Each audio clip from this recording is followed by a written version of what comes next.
नमस्ते दोस्तों, तो आज आपको एक बड़ी ही अचंभित एवं भयानक रहस्यमय कहानी सुनाऊंगी जिसमें आपको कुछ नई रहस्यमय बातें की जानकारी होगी। तो कृपा करके अभी चैनल को सब्सक्राइब कर ले। यह मेरा दूसरा नया चैनल है ताकि और भी रहस्यमय कहानी सबसे पहले आप तक पहुंचे। धन्यवाद। तो सुनिए। त्रेतायुग की समाप्ति हो रही थी। रावण मारा जा चुका था। अयोध्या में रामराज्य स्थापित हो चुका था। लेकिन एक रहस्य केवल ऋषि वशिष्ठ और श्री राम जानते थे। एक और राक्षस बच गया था, पर वह राक्षस बाहर नहीं, काल के भीतर छिपा था। उसका नाम था माया काल। वह जो भविष्य में छिपा था, जो अतीत से नहीं, समय के दर्पण से श्री राम को चुनौती दे रहा था।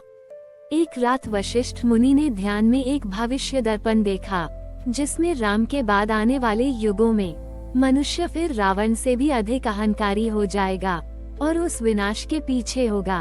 माया काल, वह शक्ति जो समय को निगल सकती है। वशिष्ठ बोले, राम, तुम्हारा सबसे कठिन युद्ध अब आरंभ होना है, और यह युद्ध धरती पर नहीं, समय सूत्र के भीतर लड़ा जाएगा। श्री राम ने लक्ष्मण और भरत से विदा ली। वह अकेले नर्मदा तट की उस गुफा में पहुँचे, जहाँ त्रिगुण ऋषि ने समय के रहस्य को छिपाया था। गुफा का द्वार स्वयं काल के नियमों से बंद था। जब राम ने अपने धनुष को भूमि पर रखा, गुफा ने द्वार खोला। अंदर एक दर्पण था, जिसमें राम स्वयं को भविष्य के रूप में देखते हैं। एक युग जहां लोग राम को भूल चुके हैं, जहां लोभ, छल और अज्ञान का साम्राज्य है। दर्पण से एक छाया बाहर निकलती है, काली, तेजस्वी और अनंत नेत्रों वाली। मैं माया काल हूँ, वह जो मनुष्यता से स्मृति को चुरा लेता है। तुम्हें भुला दिया जाएगा, राम, और जब लोग तुम्हें केवल कथा समझने लगेंगे, तब मैं काल के सिंहासन पर बैठूंगा। राम ने धनुष उठाया, पर माया काल पर कोई बाण काम नहीं करता। वह अतीत को छू ही नहीं सकता। तभी राम ध्यानस्थ हुए। उन्हें स्मरण हुआ वेदव्यास का वह रहस्य, जहाँ लिखा गया था, मायाकाल को कोई अस्त्र नहीं, केवल शून्य ही रोक सकता है। जब राम स्वयं को त्याग देंगे, तब काल रुक जाएगा। राम ने अपने अस्तित्व को त्याग कर शून्य ब्रह्मास्त्र चलाया। यह कोई ऊर्जा नहीं, बल्कि स्वयं मुक्ति की अग्नि थी। मायाकाल उसी क्षण काल में ही बंद हो गया, सदा के लिए। श्री राम ने वह दर्पण पृथ्वी की गहराइयों में छिपा दिया। लेकिन जाते जाते उन्होंने कहा, जब भी मनुष्यता मेरी स्मृति को खोने लगेगी, जब भी धर्म को केवल कथा समझा जाएगा, उस समय कालदर्पण फिर जागेगा और कोई साधक उस युद्ध को फिर लड़ेगा। आज भी मध्य प्रदेश के घने वनों में एक गुफा है, जिसे रामदर्पण गुफा कहा जाता है। कहते हैं, वहाँ अगर कोई मौन बैठकर ध्यान करे, तो श्री राम की वह गुप्त प्रतिज्ञा सुनाई देती है, न कथा हूँ, न स्मृति, मैं धर्म का श्वास हूँ। जब युग डगम गाएगा, मैं फिर लौटूंगा किसी साधक की चेतना में। समय वर्तमान युग। स्थान अमरकंटक के पास एक घना वन। अवधेश एक युवा सन्यासी था, जिसने दुनिया छोड़ दी थी और वर्षों से मौन व्रत में था। एक दिन ध्यान में उसे एक अद्भुत मंत्र सुनाई दिया, रामाय शून्य पुषे नमः, दर्पण धर्मस्य संपूज्यते। अवधेश का शरीर कांप उठा। वो मंत्र उसके हृदय से नहीं, स्मृति से निकला था। एक ऐसी स्मृति जो उसकी अपनी नहीं थी। उसने उस ओर प्रस्थान किया, जहाँ किसी ने कहा था, शून्य गुफा है। घने जंगलों में वो एक गुफा के द्वार तक पहुँचा, जो वेदाक्षरों से ढकी हुई थी। जैसे ही वह आगे बढ़ा, भूमि कांपी और पत्थर अपने आप अलग हो गए।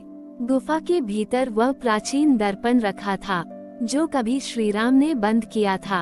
अवधेश जैसे ही उसके पास पहुंचा, एक आवाज आई, क्या तुम तैयार हो उस युद्ध के लिए जो कभी लड़ा ही नहीं गया था? दर्पण में उसने खुद को नहीं, बल्कि श्री राम का प्रतिबिंब देखा।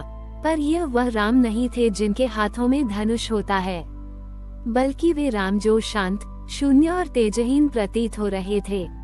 फिर दर्पण से एक छाया निकली, मायाकाल की पुनर्जन्मित चेतना। अब उसने अवधेश को देखा और कहा, राम तो चले गए, पर जो दर्पण उन्होंने छोड़ा, वो मुझे समय से बाहर लौटाने वाला यंत्र है। और अब तुम मेरे माध्यम बनोगे। अवधेश पीछे हटा। उसने ध्यान में वही मंत्र फिर से जपा, ओम राम शून्याय नमः, स्मृति पथ रक्षामि। और तभी दर्पण में श्री राम की छवि बोल उठी, अवधेश तेरा शरीर अब तेरा नहीं, तू स्मृति रक्षक बन चुका है। और मायाकाल को समय के अंत तक रोकने के लिए तुझे दर्पण की गहराई में उतरना होगा। अवधेश अब साधारण सन्यासी नहीं रहा, वो एक समय यज्ञ में प्रवेश कर चुका है, जहाँ हर युग की स्मृति एक धागे की तरह बंधी है। और मायाकाल अब फिर एक बार मानव चेतना में प्रवेश करना चाहता है।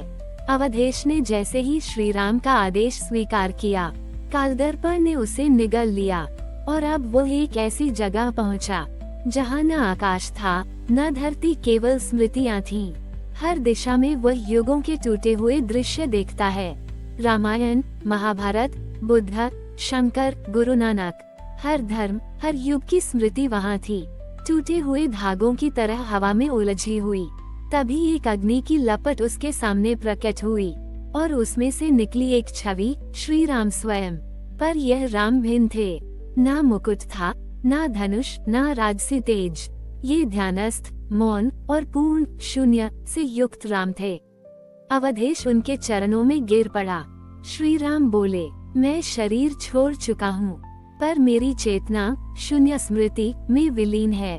ये वही स्थान है जहाँ धर्म की आत्मा टिकी होती है।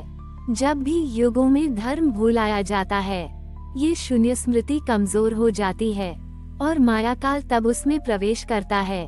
मानवता को अपने ही इतिहास से काटने के लिए राम ने आगे कहा, अब तुम्हें वो युद्ध लड़ना है जिसमें कोई शस्त्र नहीं, केवल स्मृति और श्रद्धा होगी।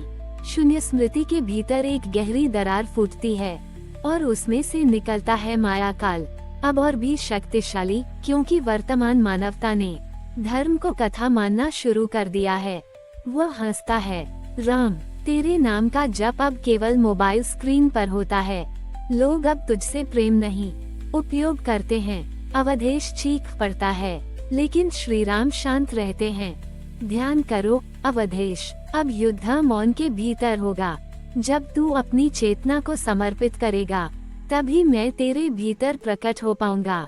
अवधेश अब केवल एक साधक नहीं रहा, उसकी चेतना राम मूर्ति से जुड़ जाती है और उसके भीतर वह आदिकालीन प्रकाश जगता है जो श्री राम ने कालदर्पण में छोड़ा था। तभी एक दिव्य मंत्र गूंजता है, ओम शून्यरामाय स्मृति स्वरूपाय नमः। अवधेश की आंखों में अब तेज है, हृदय में राम का ध्यान है और चेतना में धर्म की रक्षा का संकल्प। मायाकाल चिल्लाता है, क्योंकि उसे अब भविष्य में प्रवेश करने से पहले अवधेश को हराना होगा, जो अब राम का स्मृति रक्षक बन चुका है। अब युद्ध आरंभ होगा, पर यह युद्ध शब्दों में नहीं, बल्कि मानवता की आत्मा के भीतर लड़ा जाएगा। मायाकाल अब कालदर्पण से बाहर आ चुका था। उसने मानव मानस में प्रवेश किया और वहाँ वह संदेह और विवाद का बीज बोने लगा। धर्म अब राजनीति में बदल गया था। राम के नाम पर अब क्रोध था, श्रद्धा नहीं। पुराणों को मिथक कहकर उपहास किया जा रहा था। अवधेश, जो अब श्री राम की शून्य चेतना से जुड़ चुका था, इन घटनाओं को शून्य स्मृति के भीतर से देख रहा था। वह जानता था अब केवल एक मार्ग बचा है, श्री राम को मृत्यु स्मृति से बाहर लाना होगा। वो स्मृति जहां उन्होंने अपने उस युद्ध की याद दबा दी थी, जो त्रेतायुग में अधूरा रह गया था। शून्य स्मृति के अंत में एक काले पत्थरों से बना गोल द्वार था, जिसे मृत्यु स्मृति कहा जाता था। ये द्वार तभी खुलता था जब कोई साधक अपने पूर्व जन्मों की स्मृति में प्रवेश कर सके। अवधेश ने राम का नाम जपते हुए गहरे ध्यान में प्रवेश किया। ओम मृत्यु रूपाय रामाय नमः। अनभिव्यक्तम स्मृम्यहम्। गुफा हिलने लगी। उसके भीतर से राम की एक अलग अदृश्य छाया निकली। ये वही श्री राम थे जिन्होंने काल राक्षस से युद्ध किया था। एक ऐसा युद्ध जिसे किसी ने नहीं जाना, क्योंकि उसे कभी लिखा ही नहीं गया। अब मायाकाल पूर्ण स्वरूप में प्रकट हुआ। उसका आकार हजारों आँखों, हजारों मुखों और भ्रमित विचारों से बना था। उसने अवधेश से कहा, तू मुझे नहीं रोक सकता। तेरे भीतर का राम अब भी मौन है और जब तक राम बोलेंगे नहीं, मैं इस युग को ग्रस लूंगा, तभी अवधेश के भीतर की चेतना जागी और श्री राम का स्वर फूटा, मौन हूँ क्योंकि मनुष्य को पहले अपने भीतर धर्म जागृत करना होगा। मैं अब बाहर नहीं, मनुष्य के भीतर से युद्ध करूंगा।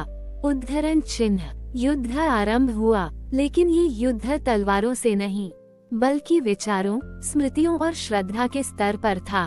मायाकाल ने विचार फेंके, राम नहीं थे, धर्म दमन का साधन है, मूल्य अब व्यक्तिगत हैं, सार्वभौमिक नहीं। अवधेश ने उत्तर दिया, राम केवल राजा नहीं, स्मृति के रक्षक हैं। धर्म बंधन नहीं, चेतना का केंद्र है। मानवता तब तक अधूरी है जब तक वह अपने मूल स्रोत को याद न रखे। तभी हजारों वर्षों की दबी स्मृतियां मानवों के भीतर जागने लगी। बालक राम की छवि, अरण्य राम, वनवासी राम, अग्नि परीक्षा का मौन। हर हृदय में श्री राम की धर्म छाया फिर से स्पंदित होने लगी। मायाकाल धीरे धीरे अपने ही भ्रमों में फंसकर जलने लगा। उसका अंत किसी अस्त्र से नहीं हुआ, बल्कि मनुष्यों के भीतर जागते श्रद्धा से। अवधेश भूमि पर गिर पड़ा। राम का स्वर फिर उभरा, अब समय आ गया है कि मैं इतिहास नहीं, मानवता की जागृत चेतना बनूं। और तू अवधेश अब राम स्मृति रक्षक कहलाएगा। अब जब भी कोई साधक राम को केवल कथा नहीं, एक चेतना मानकर जपेगा, कालदर्पण फिर एक बार जागेगा।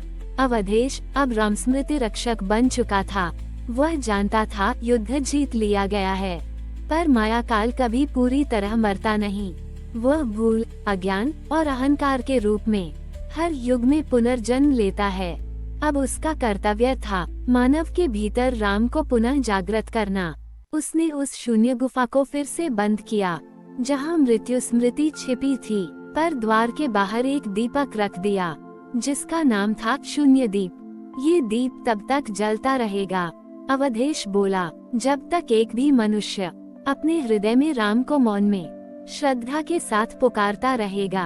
अंत में अवधेश को राम की वाणी फिर सुनाई दी, मौन के भीतर से मैं जन्म ले चुका हूँ हर मनुष्य के भीतर।